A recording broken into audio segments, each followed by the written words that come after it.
Hey Earth signs, Taurus, Virgo, Capricorn. In today's reading, we are going to take a look and see where you'll be in, say, 6 months from now. Okay, so what can you expect? Where will you be? What comes up for you? Let's begin with the Fool's energy here. The Fool is on a journey. Okay, it is considered, the major arcana is often considered his journey, the Fool's journey. And his journey through life, and he's a reminder that he's ever present, and he's number 0. That's why he has no number, right? Because he's constantly present. It is his journey after all. What's happening for you is, I feel like there's, the Fool is a card for new beginnings, for potential, for new opportunities.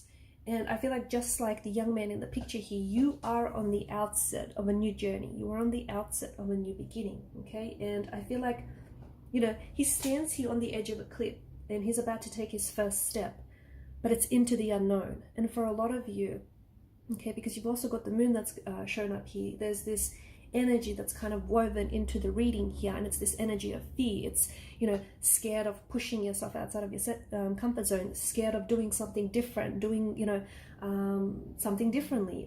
It's right now you're being called to commit to yourself, to commit to your heart and follow your heart, okay, no matter how crazy it might seem to you or anyone else, okay, and no matter how crazy it might seem to take this leap of faith. But that's exactly what you need to do right now. You need to trust in yourself, because there's something here that I feel like you're being called to do, and it's like you have to trust, okay? You have to trust in yourself. You have to trust that the universe is taking care of you and is taking you where you need to go. As you undertake this journey, the Fool is someone who encourages you to be trusting, okay, and to keep that sense of excitement alive, because we see the Fool as naive, okay, but I like to see him as enlightened, because it is his journey, and on his journey he goes through these experiences, as he ventures on his journey, and there's so much spiritual growth and enlightenment that he takes on. So now's a time of great potential and great opportunity for you. You might be starting out something new. It may be a new study, a new degree, it might be a new career opportunity, it might be a new opportunity, you might be starting out a new project or a new hobby, but maybe you've been holding yourself back. But I think the next 6 months is a really good time to start right now. Start with where you have, because some of you have been holding off until you get greenlit for the project, or until the universe greenlights you, and you've been holding off until you have all the resources and you have all the tools and you have all the time. But the thing is, you are ready right now. And if you've been waiting for some sort of sign, I think this is your sign. This is your sign to get started, with where you're at, with whatever it is you have. The world is your oyster, and you can honestly make anything happen, and I truly believe that. So there's some sort of magical time in the energies, but don't let the fear be the thing that holds you back, okay, because it can be scary venturing out into the unknown, right? So I feel like there is something here that's very new, and it feels like it's very exciting, and it's up to you to make the most of this magical time and to bring your ideas, to bring out your ideas in a very powerful way. Only you can do it. And this, I feel like the universe is also inviting you with the Fool's energy. There's a bit of folly to his energy, so the universe is inviting for you to relax, play, have fun with it, okay? It doesn't have to be so serious. I mean, I'm not saying don't treat it serious, but have a little fun with it, whatever it is, whether it's you're wanting to start a new business idea, or whether it's a new relationship you want to embrace, a new love, or whether it's like you're learning a new skill, a new degree. It's so important for you to tap into your fullest potential, and to do that you have to kind of step into a place of wonder, a place of folly, a place of curiosity, a place of intrigue, right? The Fool reminds us to live life as though you were a child once again. Laugh more, just be carefree, just let your heart go free, that kind of energy. Now's an excellent time. So anytime you experience resistance, any time that you experience fear in your life, just remember to try and tap into the energy of the Fool, because he's acknowledging, he's encouraging you to acknowledge the fear. I mean, you can't pretend, you can't deny the fear is not there when really it is, right? That'd be silly. So do acknowledge the fear, but the Fool just says, you know, do it anyways. Because isn't that the very definition of courage, right? It's admitting, you know, you're scared, okay? Admitting you're scared, admitting, you know, you have fear about this thing, but doing it anyways. So you don't know, you don't know what the future holds. And the future has this, you know, you are limitless. There's so much potential, and I feel like with the Fool's energy, you are stepping into the unknown. You are, okay? Whatever it is that you're, especially for those of you that can resonate with this, if you're, you know, starting out something, okay? If you're starting out something, especially if it's, you know, if it's scary and if it holds you back, you kind of have to step into the unknown. And that's what change is. And a lot of people fear change because they fear the unknown, but you have to trust that the universe is going to catch you along the way. Because some of you, I'm sure, because I do bring this up often, you know, with the Fool's energy, there's this myth that goes something like, you know how the Fool's about to venture off the edge of the cliff here, right? There's a myth that says that the cliff, because of his complete innocence and his faith and his trust, the cliff regenerates below the Fool's feet. So you have to trust that the universe is going to catch you. Okay, it's going to catch you and is going to sort of escort you along the way to where you need to go. Okay, you've got a lot of new beginnings that are being strongly indicated in the cards for you. But of course, with with the Seven of Wands and the Moon and the Death card, you know, don't let fear get in your way. And anytime you do experience fear, it's so important that you acknowledge it, but you do it anyways, right? Speaking of fears, some of you could literally be facing your fears and conquering them. Like if you have a fear of heights, you could be facing that. But there's some sort of, there's some sort of fears in the energy that are present as I do this reading. And it's just, it tells you to acknowledge it, but do it anyways. I mean, you've got the Death card here, and it's about endings, and it's about new beginnings, birth and rebirth, change and more change and transformation. And there's a beauty in all of that.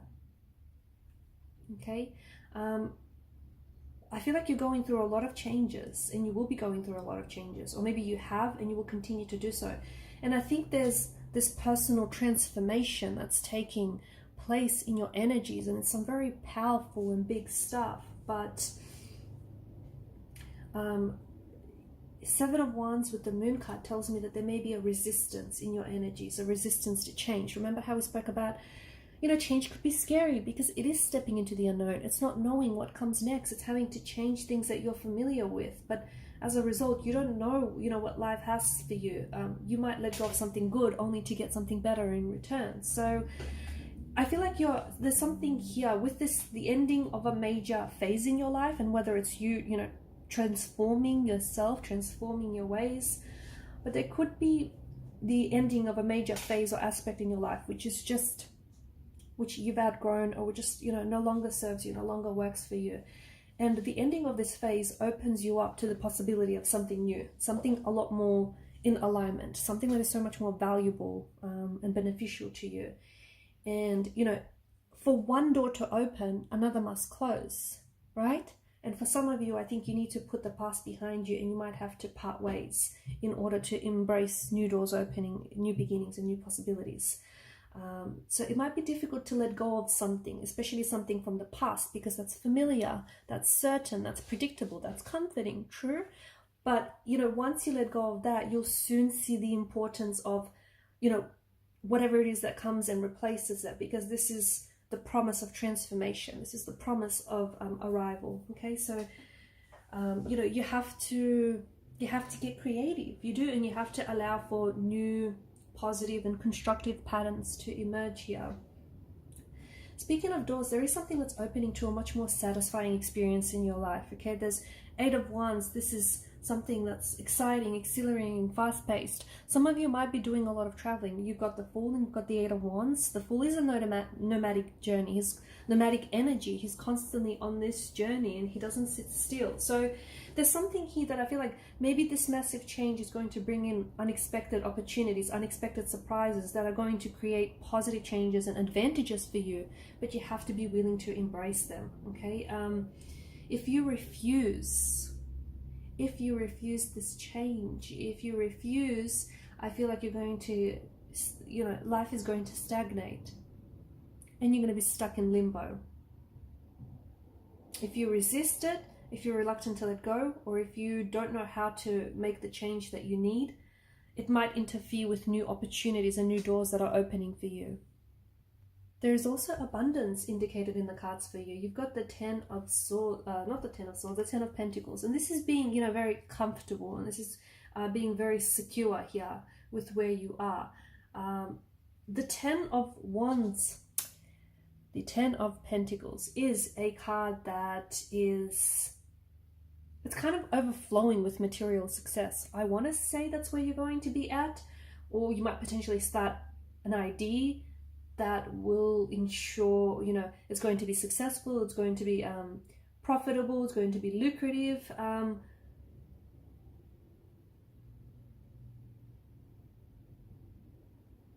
There's an opportunity that I feel like is going to have a lot of material security attached to it.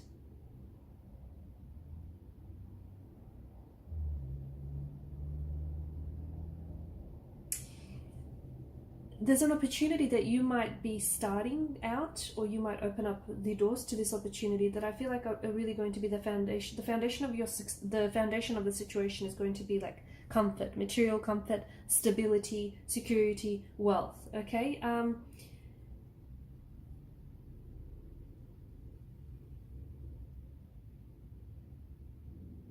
I feel like there's some sort of business venture as well that is getting underway. Some sort of business venture that I feel like is going to generate a lot of happiness and a lot of emotional fulfillment and a lot of material wealth as well.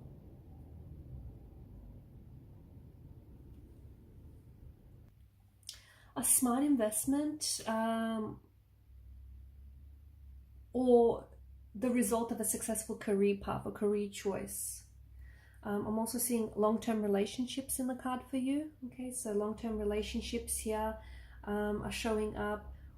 Or, you know, this card can also be a promise that everything is going to come together and everything is going to work out in the end. And, you know, you're going to be proud of everything that you've achieved. Okay, so there's an energy of gratitude in the cards for fulfilling your goals, for fulfilling your dreams, your goals, your dreams, and for, you know, making those things tangible. This is also, the Ten of Pentacles is an energy that ensures, you know, your success is going to last a long time. There's something here that you worked very hard, or there's something here that you're working on very hard to get to here or to get there. And it's going to pay off. You're going to be enjoying the success, the wealth, and the abundance, and it's going to bring you a lot of joy, a lot of satisfaction here. It could be also a sign that, you know, family and friends are very important to you, and you may be surrounding yourself, like your home life is happy and you can provide your family with the security that they need. And you know, you're strongly connected to family history here. Family history, your family lineage, your heritage here. And the Ten of Pentacles could also represent tradition, being part of something bigger, or realizing that, you know, your ancestors, they flow through your veins. So you might be trying to connect and find out more about family, okay? Or family may be trying to reach you.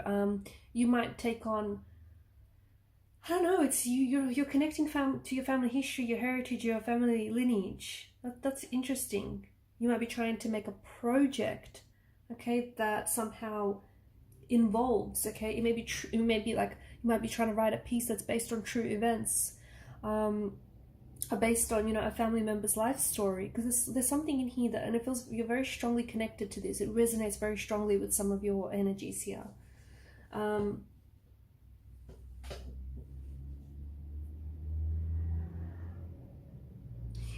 I also feel like because the Ten of Pentacles is just above the moon, below the moon card, sometimes, you know, make sure with whatever it is that you want to do in life, make sure it's what you want to do. Okay, you're not doing it because it pays well, or, you know, you're not chasing, you know, you're not just chasing the dollar here, so you can just own the latest pair of I don't know, whatever it is, the latest pair of shoes, or, you know, whatever it is that you want. Make sure that you're doing what it is that you want to do. Because the Ten of Pentacles, I know it's not come up in reverse here, but the Moon card is there. And sometimes it's a reminder that wealth can be a trap.